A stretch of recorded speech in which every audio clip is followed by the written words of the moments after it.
나는 이제 더 이상 세상에 있지 않으나 그들은 세상에 있습니다. 나는 아버지께로 갑니다. 거룩하신 아버지, 아버지께서 내게 주신 아버지의 이름으로 그들을 지켜주셔서 우리가 하나인 것 같이 그들도 하나가 되게 하여 주십시오. 내가 그들과 함께 지내는 동안은 아버지께서 내게 주신 아버지의 이름으로 그들을 지키고 보호하였습니다. 그러므로 그들 가운데서는 한 사람도 잃지 않았습니다.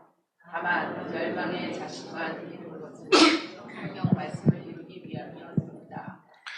이제 나는 아버지께로 갑니다. 내가 세상에서 이것을 아뢰는 것은 내 기쁨이 그들 속에 차고 넘치게 하려는 것입니다. 나는 그들에게 아버지의 말씀을 주었는데 세상은 그들을 미워하였습니다. 그것은 내가 세상에 속하여 있지 않은 것과 같이 그들도 세상에 속하여 있지 않기 때문입니다. 내가 아버지께 비는 것은 그들을 세상에서 데려가시는 것이 아니라 악한 자에게서 그들을 지켜주시는 것입니다. 내가 세상에 속하지 않은 것과 같이 그들도 세상에 속하지 않았습니다. 진리로 그들을 거룩하게 하여 주십시오. 아버지의 말씀은 진리입니다. 아버지께서 나를 세상에 보내신 것과 같이 나도 그들을 세상으로 보냈습니다. 함께 읽겠습니다. 그리고 내가 그들을 위하여 나를 거룩하게 하는 것은 그들도 진리로 거룩하게 하려는 것입니다. 아멘. 혹시 남의 기도 들어본 적 있으세요? 그 대표 기도 이런 거 말고. 분명히 혼자 기도하는 것 같은데 남 들으라고 하는 기도 같은 기도. 못 들어보셨어요? 예전에 제가 교회를 다닐 때 새벽 기도를 할 때였는데 한 권사님이 계셨어요. 그 권사님은 그냥 들으면 중보 기도하는 것처럼 들리는데 자세히 들으면 자기 마음에 안 드는 분들의 이름을 거론하시면서 큰 소리로 저 사람 저렇게 살면 안 되는데 하나님께서 좀 어떻게 해달라고 기도하는 분이 계셨어요. 그래서 제 이름이 나올까봐 살짝 조마조마했던 기억이 있습니다. 하필 제 옆에서 늘 앉아 계셔가지고 한 번은 이런 기도를 하시는 거예요. 저는 아닙니다. 이 아무개 목사님 설교가 설교 같지가 않습니다. 우리가 학교를 다니는 건지 교회를 다니는 건지 모르겠습니다. 너무 식자 티내는 설교 하지 말고 성경적인 설교를 할 수 있도록 하나님께서 아무개 목사님을 가르쳐 주십시오 하는 기도를 한 적이 있습니다. 분위기가 어떤지 이제 아시겠죠. 그래서 그분이 하는 기도를 잘 듣고 있으면 요즘 교회가 어떻게 돌아가는지 잘 알 수 있습니다. 요즘 교회에서 어떤 말들이 오가는지 아주 파악하기에 참 도움이 많이 됐습니다. 자, 큰 소리로 기도하는 거. 큰 소리로 기도하는 것을 뭐라고 하냐면 통성기도라고 하죠. 한국 교회사의 큰 획을 그은 통성기도.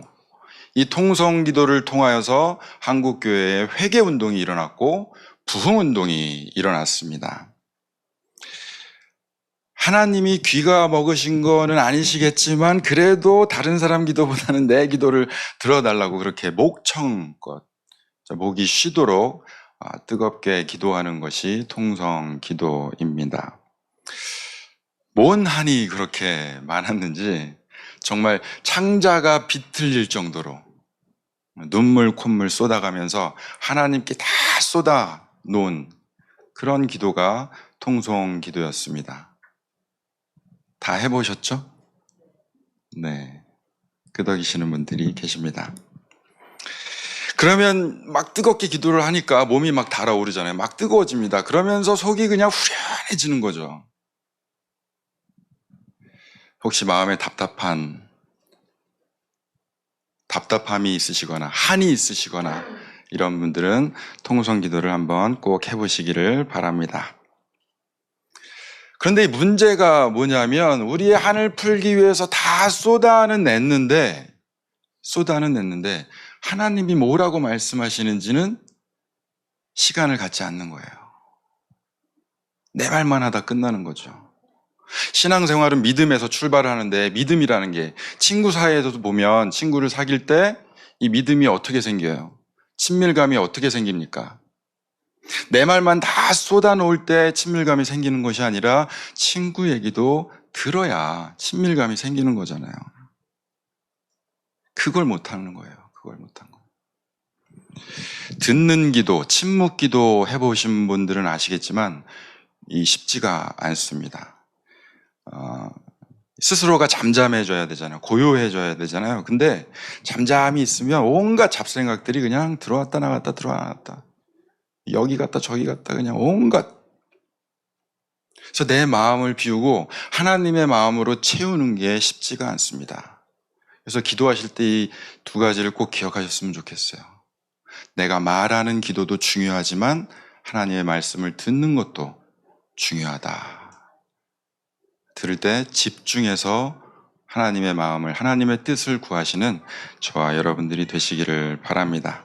그래야 하나님과의 친밀도가 높아지는 거예요. 자, 예수님은 어떤 기도를 하셨을까? 성경에 보면 예수님이 기도하셨다라는 말이 여기저기서 많이 나오는데 실제로 어떤 기도를 하셨는지 그 내용이 나오는 본문은 많지가 않습니다. 여러분들이 잘 아시는 거죠. 마가복음 14장 36절에 겟셋마나의 동산에서 십자가에 달리시기 직전에 하신 기도가 이 기도입니다. 우리 함께 읽겠습니다. 아빠, 아버지께서는 모든 일을 하실 수 있으시니 내게서 이 잔을 거두어 주십시오. 그러나 내 뜻대로 하지 마시고 아버지의 뜻대로 하여 주십시오. 아주 짧은 기도죠. 그런데 주체가 누구예요? 주체가 예수님 자신이 아니라 하나님이 주체신 거예요. 우리도 이런 기도를 좀 본받았으면 좋겠어요. 우리는 기도할 때마다 하나님 제게 이런 거를 좀 주십시오. 제가 이렇게 좀 되게 해 주십시오. 저에게 복을 주십시오 해가지고 내가 주체인 기도를 할 때가 상당히 많이 있습니다. 우리의 주체성을 내려놓고 하나님의 뜻을 구하는 기도를 해보시면 여러분들의 믿음의 세계가 훨씬 더 크게 열릴 줄 믿습니다. 또 한 가지 예수님의 기도 내용이 나오는 곳이 바로 오늘 읽으신 요한복음 17장입니다. 이 17장의 기도 내용도 십자가에 달리시기 전에 하신 기도인데 겟셋마네 동산에서 하신 기도와 다른 점이 있어요. 크게 다른 점이 있는데 그게 뭐냐면 이 17장, 요한복음 17장의 기도는 남겨진 사람들을 위한 중보 기도를 하신 겁니다. 마치 돌아가시기 전에 자녀들을 놓고 유언이나 고별사를 한 것과 마찬가지예요. 그래서 이번에는 예수님이 아예 대놓고 들으라고 하신 기도예요. 뭘 들으라고 기상에 있습니다. 나는 아버지께로 갑니다. 거룩하신 아버지, 아버지께서 내게 주신 아버지의 이름으로 그들을 지켜주셔서 우리가 하나인 것 같이 그들도 하나가 되게 하여 주십시오. 예수님이 하나님과 하나인 것 같이 남겨진 우리들도 하나님의 자녀로서 서로가 하나가 되라고 당부하신 거예요. 세상을 보면 참 많이 갈라져 있습니다.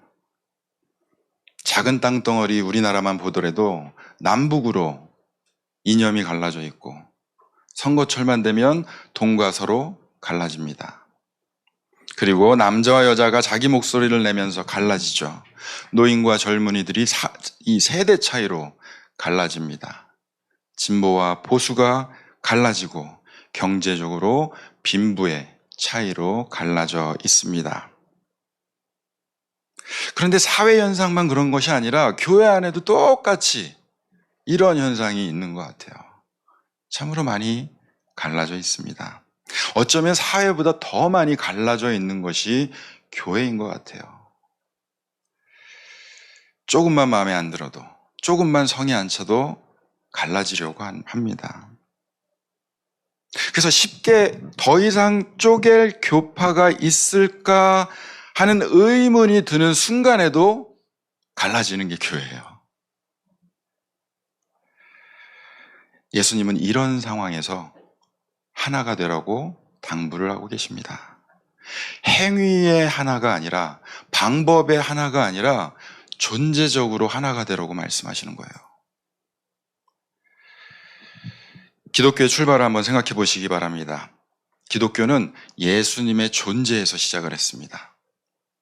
다른 종교들을 보면 이 창시자의 가르침이나 교훈만으로도 이 종교가 유지가 돼요. 그런데 기독교는 그런 종교가 아닙니다. 예수님의 교훈과 말씀만으로 유지되는 종교가 기독교가 아니라는 거예요. 예수님 자체가, 예수님의 존재 자체가 절대적으로 중요합니다. 왜 그렇습니까? 그분을 믿어야 우리가 믿음이 생기고 그분을 통하여서 우리가 구원에 이르기 때문에 그렇습니다. 방법론의 문제가 아니라 존재의 문제라는 것이죠. 그래서 영원한 생명의 문을 열어주신 예수님을 통해서 우리 서로가 하나로 존재적으로 연결될 수 있는 저와 여러분들이 되시기를 바랍니다. 하나가 된다라는 것은 한 가지로 획일화된다는 그런 말이 아닙니다. 한 가지 색깔로 통일화되라는 말도 절대로 아닙니다. 여러 가지 다른 성향과 다른 믿음의 색깔을 가지고 있지만 그들이 모여서, 우리들이 다 같이 모여서 예수님이 나타나야 한다는 거예요. 각종 야채나 나물도 각자 고유한 맛을 내지만 그 야채와, 지난주에 먹었잖아요, 우리?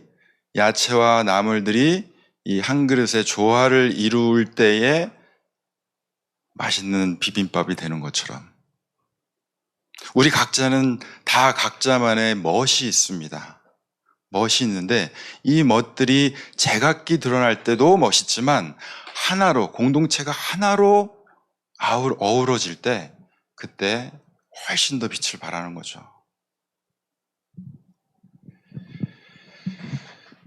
여러분은 여러분 스스로 생각할 때 얼마짜리 인생을 살고 계시는 것 같습니까?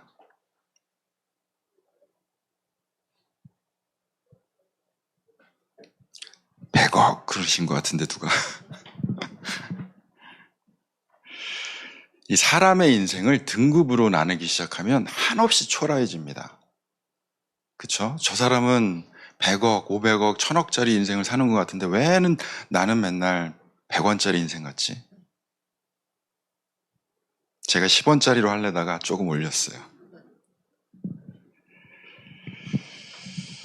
하지만 하나 되라고 말씀하신, 기도하신 예수님은 존재의 가치를 두고 계시는 거예요. 존재의 가치를. 100억짜리, 10원짜리가 아니라 우리 모두는 예수님짜리라는 거죠. 들어보셨죠? 주님짜리라는 거예요. 주님짜리로서 존재적 가치를 높여서 서로가 하나가 될 수 있는, 그래서 조화롭게 예수님을 드러낼 수 있는 저와 여러분들이 되시기를 바랍니다. 오늘 읽으신 말씀의 두 번째로 예수님이 아예 드러내놓고 이렇게 살라고 기도하신 내용은 뭐냐면 세상과의 관계입니다. 세상과의 관계. 14절인데 함께 읽겠습니다. 나는 그들에게 아버지의 말씀을 주었는데 세상은 그들을 미워하였습니다. 그것은 내가 세상에 속하여 있지 않은 것과 같이 그들도 세상에 속하여 있지 않기 때문입니다. 16절 한 절 더 읽겠습니다. 내가 세상에 속하지 않은 것과 같이 그들도 세상에 속하지 않았습니다. 충돌할 수밖에 없는 이 세상에서 기독교인들은 어떻게 살아야 할까요? 세상과 맨날 싸워야 할까요? 싸움이 필요할 때도 있습니다. 인간이 인간답게 살지 못하는 그런 상황에선 싸워야죠. 균등한 분배를 위해서, 환경을 위해서, 그리고 인간을 도구로 삼는 악한 힘에 대항하기 위해서 우리는 싸워야 합니다. 그런데 그런 싸움만으로는 기독교인의 온전한 모습이 다 드러나지 않는다는 것이죠. 성경에 보면 오히려 악으로 갚지 말라고 말씀하고 있습니다. 아무리 명분이 있는 싸움이라고 해도 세상에서의 싸움은 결국 보이든 보이지 않든 폭력이 드러나게 되어 있습니다. 폭력적인 세상에서 그러면 무조건 기독교인들은 참아야 하느냐? 어떻게 해야 될까요? 세상에 대한 기독교의 통찰은 뭐냐면 우리는 세상에서 살지만 세상에 속하지 않았다는 겁니다. 이 말을 잘 이해하셔야 돼요. 예수님은 빌라도의 신문을 받으면서 이렇게 말씀하셨습니다. 내 나라는 이 세상에 속한 것이 아니다. 바울은 빌립보 교인들에게 또 이렇게 말했습니다. 우리의 시민권은 하늘에 있다고 전했습니다. 제가 잘 이해를 하라고 말씀을 드렸는데 우리는 대부분 어떻게 이 말을 이해를 하고 있냐면 세상에 살면서 세상에 속하지 않았기 때문에 성과 속이 구별된 이원론으로 이해를 하기 쉽습니다. 교회는 선하고 세상은 악하다는 선악 이원론으로 생각하게 됩니다. 영은 거룩하고 육은 악하다는 영육 이원론으로 생각하기도 합니다. 근데 그게 다 아니라는 것이죠. 이런 오해 때문에 세상과 단절하고 세상으로부터 격리되어서 교회 일만 매달리라는 그런 말로 오해하기 쉽다는 겁니다. 그런데 이런 생각은 근본적으로 하나님의 창조 세계와 모순이 되죠. 하나님이 세상을 창조하시고 뭐라고 말씀하셨어요? 보시기에 좋다고 말씀하셨잖아요. 그런데 그런 보기에 좋은 세상을 우리가 어떻게 악하다고 말할 수 있겠어요? 물론 악한 일들이 일어납니다. 하지만 창조된 세상 자체가 악한 것은 아니라는 거죠. 19절입니다. 함께 읽겠습니다.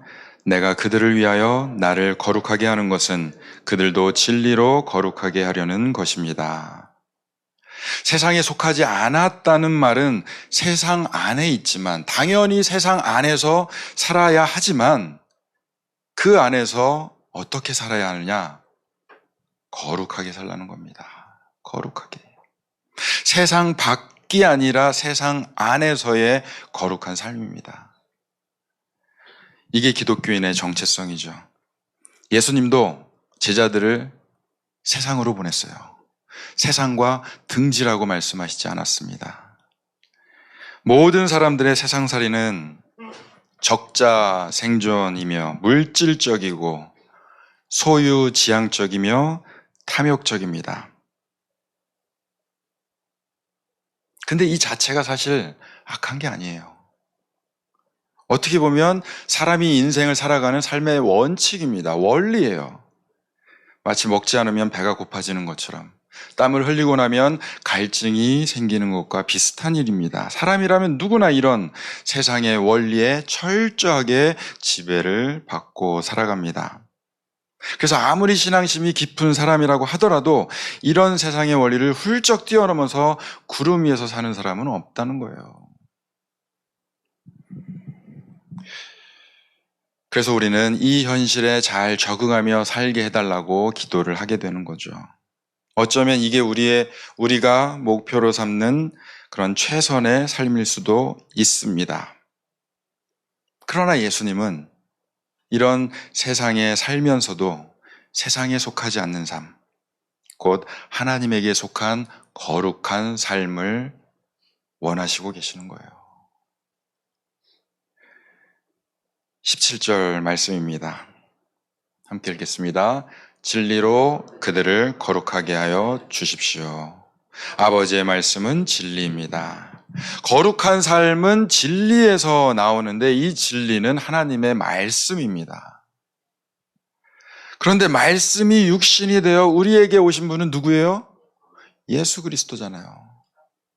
다시 말해서 거룩한 삶의 정체성은 진리이신 예수님으로부터 나옵니다. 예수님이 곧 진리이기 때문에 우리의 거룩함의 핵심은 곧 예수님과 하나됨에 있습니다. 그래서 종합해보면 세상살이는 곧 예수살이라는 거예요. 세상살이는 곧 뭐라고요? 예수살이. 하나님이 보시기에 좋았다고 하신 이 세상에서 예수님과 하나 되어 진리를 붙들고 거룩하게 살라는 말씀입니다. 요한복음 3장 16절 함께 읽겠습니다. 하나님께서 세상을 이처럼 사랑하셔서 외아들을 주셨으니 이는 그를 믿는 사람마다 멸망하지 않고 영생을 얻게 하려는 것이다. 하나님이 세상을 사랑하기 때문에 우리는 진리이신 예수 그리스도를 통해 구원을 받았습니다. 영원한 생명의 문이 열렸습니다. 힘들고 어려운 세상살이이지만 진리를 붙들고 그 진리를 전파하며 거룩한 예수살이를 해낼 수 있는 저와 여러분들이 되었으면 좋겠어요. 이게 쉽지가 않기 때문에 우리에게 누구를 보내주셨느냐? 성령님을 보내주셨습니다. 성령의 도우심 가운데 진리 안에서 서로 존재 하나를 이루고 세상살이를 존재적 예수살이로 살아낼 수 있는 저와 여러분들이 되시기를 소원합니다. 그럼 예수살이는 어떻게 사는 것이냐? 그 구체적인 모습은 우리가 찾아내야 할 몫입니다. 하나님과 친밀해지면서 찾아야 하는 것이죠. 하나님께 친밀한 기도를 드리실 수 있는 저와 여러분들이 되시길 바랍니다. 하나님, 제가 듣겠습니다. 말씀하여 주십시오. 들으시는 기도를 통하여서 예수님 자리로서 진리로 거룩한 삶을 사는 예수살이가 무엇인지 깨닫는 성령의 은혜가 있기를 바랍니다. 우리 함께 기도하겠습니다. 하나님, 세상살이 따로 예수님살이 따로 살아가고 있는 우리를 용서하여 주시옵소서. 이 세상에 예수님이 잘 드러날 수 있도록 우리가 존재적인 하나가 되어 조화롭게 살게 하시고 세상과 화해함으로 이 세상이 좀 더 거룩해지도록 예수님의 향기를 바라며 살게 하여 주시옵소서. 예수님의 이름으로 기도합니다. 아멘.